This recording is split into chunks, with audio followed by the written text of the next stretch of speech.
Hey, what's up? My name is Gabby. Welcome back to my channel, and today we're going to be doing the Thrilling Thriller book tag. And this is a book tag where we get to talk about all things thrillers. It's so wild because I actually did this book tag for the first time 5 years ago, and I haven't done this book tag ever since. I feel like book tags used to be a lot more of a popular thing on booktube, but they're not as popular anymore. But I, in particular, really do love this book tag specifically because it talks a lot about, my favorite tropes in thrillers, my least favorite tropes in thrillers, underrated thrillers. It talks about recent thrillers that I've been buying. I don't know, it's just all about thrillers, which I find very fun. I'm also going to be trying to show you examples for all of the different things that I love in thrillers with like book recommendations to go with those things. So it should be a very fun time. So let's just jump right in. So the first question is, what was the last thriller that you bought? And I have two different answers for this. The last thriller that I just got sent in the mail from the publisher is this one called Good Girls Don't Die by Christina Henry. And this is one that I am so excited to read. I think this one goes on sale in November, so pretty soon here. This is from the author of Near the Bone, and Near the Bone is one of my favorite horror books that I've ever read, and so I'm so excited that this author has a thriller coming out. And this one on the back here, the premise just says, a sharp-edged, supremely twisty thriller about three women who find themselves trapped inside stories they know aren't their own. What does that even mean? I don't know, but I'm very excited to read this one. And then the last thriller that I personally bought is Midnight is the Darkest Hour by Ashley Winstead, and I bought this recently because this is actually going to be my booktube pick for the month of November. So if you're watching this when I post it, we're going to be reading this book together next month if you would like to join us. And I'm so excited to read this one soon because Ashley Winstead is the author of In My Dreams I Hold a Knife, which is like one of my favorite thrillers ever. So I'm really hoping that this one will also work for me. Ooh, okay, the next question is to show us a thriller that I've recently added to my TBR. So this is going to be a book that I don't even own yet, but this is one that I've just been hearing about recently because of my Patreon, and I've just had my eye on it. That book, Bright Young Women by Jessica Knoll, and this one I'm really drawn towards. I just added it to my TBR. It sounds like it's going to be an interesting time. I think this one takes place in the 70s, and it's kind of about like true crime, or it's like following some kind of serial killer. I don't really remember exactly why I added this to the TBR. I know one of my friends on Patreon was like hyping this book up and saying that she thinks that I would really enjoy it, so I just added it to my TBR. I really love the cover of this one. I love the pink and the yellow colors, and I don't think that I've read anything by Jessica Knoll yet, but this is one that I'm really interested in checking out. And then I don't know if this one is considered more of a thriller or maybe even a horror book, but I do have Looking Glass Sound by Catriona Ward. That one is currently on my TBR as well. I've been hearing mixed things about this book from some of my friends. Like, people either seem to really love this one or not like it at all. But I do have this one on hold at my library. I'm hoping to read it eventually at some point. I'm very curious about it. The third question is a thriller that I had high expectations for, but it ultimately let me down. And like, honestly, we could be here all day because I feel like more often than not lately, thrillers have been letting me down this year. Like, I don't want to talk about it. And I'm trying to figure out if it's like the more thrillers that I read, the more I've seen it all, and things just surprise me less. Some of my biggest letdowns of the year so far have been from my own book club, because of course they have. Some recent ones that come to mind are definitely Good Bad Girl by Alice Feeney, as well as The Soulmate. These are some books that I had some pretty high expectations for that just ultimately let me down. They just weren't really what I was wanting from them. Then also there was that book Gone Tonight that I really had high hopes for. There was that book The Spare Room and The Golden Spoon. I feel like there was a lot of, 2023 releases that I was pretty excited for this year, and a lot of them ended up letting me down, so that's unfortunate. Okay, so the next question is the question of what tropes do you love and what tropes do you hate in thriller books? And this is where I feel like I have a much more thorough answer than I probably did the first time around that I did this tag, because since I've been reading thrillers for so many more years now, I've really been able to specifically narrow down things that I really like and things that I really don't like in thrillers. So we'll start with the things that I love. Things that I love in thrillers include short chapters that end with cliffhangers. I love when a book can just keep that pace very fast. I also love books that have dual point of views. I like when you're following more than one character. I mean, I don't like it when there's like too many characters, but I do like when there is more than one character and you're following dual perspectives, and I like it even more when you don't know how the two perspectives are connected. Like when they don't seem to have anything in common, and then you're just kind of figuring out the entire book how the two point of views are going to connect later on. on. I really enjoy that. And of course, you know, I do love unexpected plot twists. That's like the main reason most of the time why I'm reading a thriller, is because I want my mind to be blown. I want the author to trick me. I want the author to surprise me. I do love reading about weddings in thrillers. I don't know why that is, but I feel like if a book has a wedding element to it, I just get even more into it and it becomes more fun. Some of my favorite thrillers that include weddings include So Happy For You,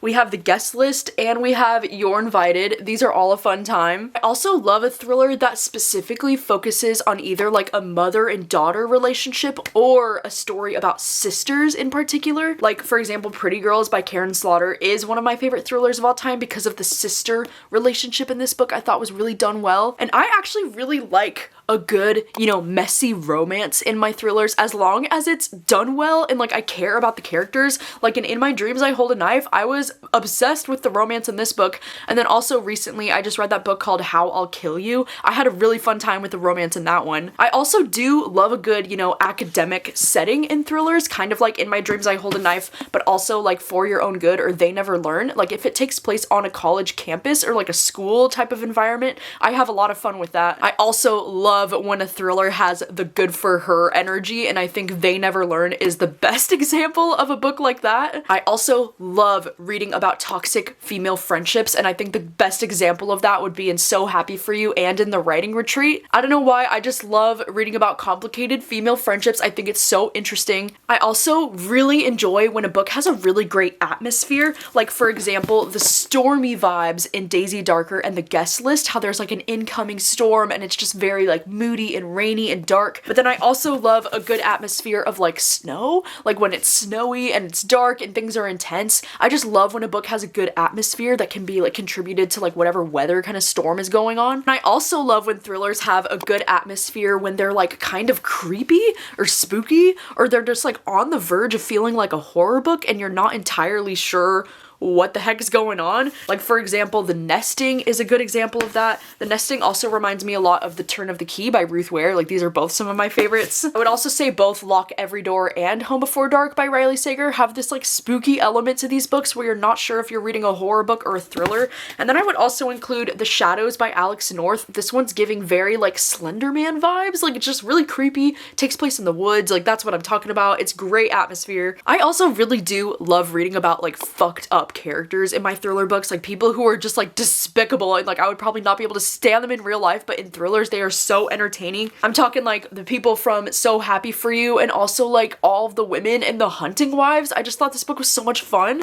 And then I also really do love reading about books that are like the Eat the Rich kind of vibes, kind of like the book Good Rich People. Okay, so those are all of the things that I love in thriller books, and now we'll get on to the things that I hate in thriller books. I won't have as many examples for these ones because some of these things can be considered spoilery, I think, for things that I don't like. But one thing that I don't like in thrillers is when there's too many characters, especially when those characters all get points of view. Like for example, Good Bad Girl by Alice Feeney. We have 4 different character point of views in this book, and I just don't really think all 4 of those point of views were necessary. I think it makes the book a little bit more confusing and not as fun when I have to like make a list and keep track of all these different characters. I think 4 character point of views is fine if there's a reason for all of them, but more often than not, I find that there's usually never a reason for more than like 2 or 3 perspectives. And when you have to start keeping a character list of more than 20 characters, like it's not fun for me anymore, okay? I also it's a pet peeve of mine when thrillers have either really long chapters or they just feel like they're very slow paced, because when I pick up a thriller, I'm not trying to like sit there, read long chapters, you know, like I want a book that's gonna keep me engaged. I want a book that's gonna keep it moving, you know, be fast paced. I don't love reading thrillers that are part of a series because I'm not a big series reader myself. Usually I like reading thrillers that are like a one and done. I don't often pick up books in thriller series, even if they do become series, because I tend to get bored with book series. And so that's also usually why I don't read a lot of detective-based thrillers, because I'm just not a fan of detective-based thrillers in general, but also because they usually do end up becoming series where you're just following that detective on multiple different cases, and that's not really my thing with thrillers. I find detective thrillers to be so fucking boring. Like, I don't know why that is, because I like detective movies and like detective TV shows, but when it comes to books, there is something so boring about reading from the perspective of a detective. I would much rather be reading from the point of view of someone who was actually involved in whatever crime that the detective is like trying to figure out, you know, because I think that's a lot more interesting. I don't usually like reading about cults in my thriller books either, because cults are another subject that I feel like once you've read one cult book, you've kind of read them all, because all cults just kind of function the same way and they just all follow the same storyline and it gets very boring. I also don't love following thriller books that are about like con men or people like conning other people for money or people like blackmailing other people for money or something. I just think that's so boring. I also think revenge stories can be very hit or miss for me. I think it really depends on what the revenge is. I mean, because I can think of some examples of revenge stories that I personally really loved. I mean, like Razorblade Tears by S.A. Cosby is one of the first that comes to mind. Like, I can love a story that's about revenge specifically, but I think it just really has to work for me with the writing because sometimes I don't care about revenge plots, like literally at all. I also really don't love reading about sexual violence against women in my thrillers. I find that as I'm getting older, that's something that's becoming harder and harder for me to read, and I just don't love reading those kinds of scenes in my thriller books. I just find them very like difficult to read, and it really ruins some of my enjoyment of the book most of the time. Something that I really don't like, that I think is kind of like lazy writing a little bit, is when there's two timelines in the book, but in one timeline we're just following a character who's catching up on all of the stuff that we already know from the other timeline as the reader. I know that might not make sense when I explain it like that, but say for example, Simone St. James is an author that does this so often, and it's something that just really like annoys me about her books, is because we'll always have a timeline that's like in the past, and then we'll have a timeline that's like in the present day, and when we're following that character in the present day, she's trying to figure out stuff from the past, but then when we're getting the chapters from the past, we're learning about the things that she's trying to uncover, and so then when we read the next chapter from her point of view, it's like she's just trying to figure out the stuff that we just learned in the previous chapter. So it feels like a lot of the time you're just waiting for that character to like catch up to something that you already know. I don't know, it's something that drives me fucking crazy because it makes the book feel so repetitive. I've also realized too, something that's bothered me recently in books is where every plot twist in the book is about a character's true identity being revealed, because I feel like that's another one where it's just like, okay, I don't really consider that a plot twist. Like when the author's like, oh, turns out these two characters are actually the same person and you didn't know the whole time. That kind of plot twist has always bothered me in books because I just feel like that's not that good of a plot twist, and when the book has to entirely rely on the fact that, oh, these two characters are actually the same person most of the time. Okay, I know that there are always exceptions to the rule because I've definitely loved some books that do this. Like, don't get me wrong, sometimes if it's done right, it's done right. But most of the time, if they're relying on that being the only twist in the book is that two characters are the same person, then I tend to not enjoy that because I'm like, oh, come on, like I need more than that, you know? Okay, the next question is going to be to recommend an underrated thriller, which I have a few that I would love to recommend for you. I mean, one that I mentioned earlier is going to be The Nesting by C.J. Cook. This is one that I really love that I just don't feel like gets a lot of praise on booktube or anywhere on the internet. This one, it reminds me a lot of The Turn of the Key because we're following this woman who's a nanny who's going to be taking care of these kids. I also love this one because it takes place in Norway and it just has really great atmosphere. It's really creepy. Another book I would recommend is going to be These Silent Woods. This one was actually a book troop pick a couple years ago, and this one is definitely more of a slow burn. I don't even know if I would consider this one a thriller, to be honest. It's more of like a literary mystery slow burn, but this one has a really great father-daughter relationship and it kind of takes place in almost like a post-apocalyptic world. This one also has the really great atmosphere of like the woods and the snow, and this one has just really stuck with me over the years. Like, I think about this book all the time. Then the last underrated thriller that I would love to recommend to you is The Quiet Tenant. This one just came out earlier this year, but I feel like, I don't know, I see some people talking about it, but I still feel like it's pretty underrated. I think this is another thriller that I would consider to be a little bit more of like a slow burn mystery kind of story, but we're following this guy who's a serial killer in this book. But it's interesting because the way that it's written, we're following from the perspectives of like 3 different women who are in his life. It definitely reminds me a lot of, one of my all-time favorite books, Notes on an Execution, but I think the way that this one is done is just slightly different, but still really similar and still really interesting. Okay, the next question is pretty funny because it is to pick 3 thrillers, and it's going to be 2 books that I've read and 1 book that I haven't read yet, and then you have to figure out which one of these books I haven't read. So you can comment comment below which one you think I haven't read of these 3 books. So we have Blood Sugar, we have Stay Awake, and then we have Dark Places by Gillian Flynn. So which of these 3 do you think I haven't read yet? Comment below. And then the next question is going to be to recommend a thriller for beginners. So if you didn't know, I actually do have a video on my YouTube channel that's, you know, thriller recommendations for beginners. So if you're looking for a long list of books that I would recommend as, you know, beginners to this genre, then I do have a full video for that I can link below. I know I'm such a basic bitch, but I do think Gone Girl by Gillian Flynn would be one of the perfect books to start with to get into the thriller genre, because I think it's fun, it's original, and if you haven't been spoiled for Gone Girl yet, then read it before you do, you know, because it's great, it's so good. I also think though that Riley Sager would be a really great place to start with for thrillers, because his books are just so easy to get into and they're just such a fun time. I also think any books by Lisa Jewell would be the perfect place to start with thrillers, but especially, you know, some of her more recent stuff, like None of This Is True is like one of my favorite books that I've read this year, and I think Lisa Jewell's writing is just very accessible, it's very easy to get into, and I think anybody could really enjoy her stuff. I also think Taylor Adams has some pretty fun thrillers that I think would be really good for beginners to get into, especially No Exit and The Last Word. I just think both of these books are really action-packed, they're fast-paced, they're the kind of books you can finish in one sitting because it all, you know, takes place on one night and you're just following a protagonist who's in a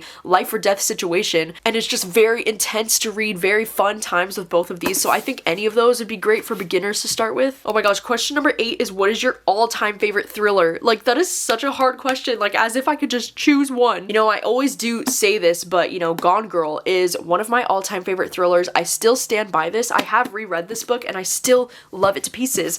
But some of my other favorites of all time include You by Caroline Kepnes, as well as The Silent Patient. I've always considered The Kind Worth Killing by Peter Swanson to be one of my top 5 favorite thrillers of all time, and I still love this book so much, and I really loved the sequel to this book too, which was also a nice surprise, you know, because as I mentioned, I don't read a lot of series when it comes to thrillers, but I love this book so much.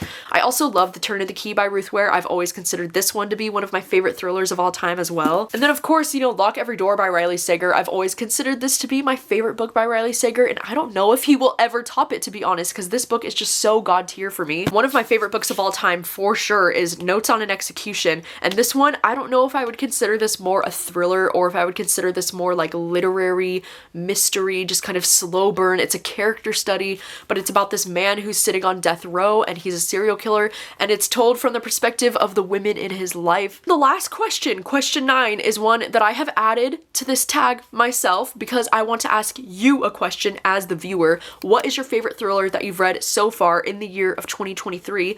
It doesn't have to be a new release thriller from the year of 2023, but I'm just curious, like if you had to pick what's the best thriller that you've read this year, I'm just so curious what you would say. Because I think for me, my favorite thriller that I've read this year is The Writing Retreat by Julia Bartz, and I know that a lot of people would like scoff at this because for some reason a lot of people really don't like this book, but I do think that this one still stands as my favorite thriller that I've read this year, and I think there's just something about this one that really works for my specific reading taste because, you know, as I mentioned, I love the stormy, you know, winter atmosphere. I love the toxic female friendships. I also love books that follow writers. That's something that I forgot to mention, I guess, in like tropes that I love. I love when a book follows a writer or when they're like having to write a book under pressure. I think that's so much fun. And so this book just really appealed to my specific taste in thrillers, and that's probably why I loved it as much as I did. But yeah, I'm just so curious to know what is the best thriller that you've read in 2023. Let me know in the comments. I'm so glad that I finally got the chance to do this book tag again because I had so much fun doing it 5 years ago, the last time that I did it. And again, I will have the last time that I did this tag linked down below if you want to see how my answers have changed over the last 5 years. You'll have to let me know if there's any other kind of book tags that I've done in the past that you would like to see me do again to see how my answers have changed over the years, because I'm always up for that. So thank you so much for watching, and I will see you very soon with another video. Bye!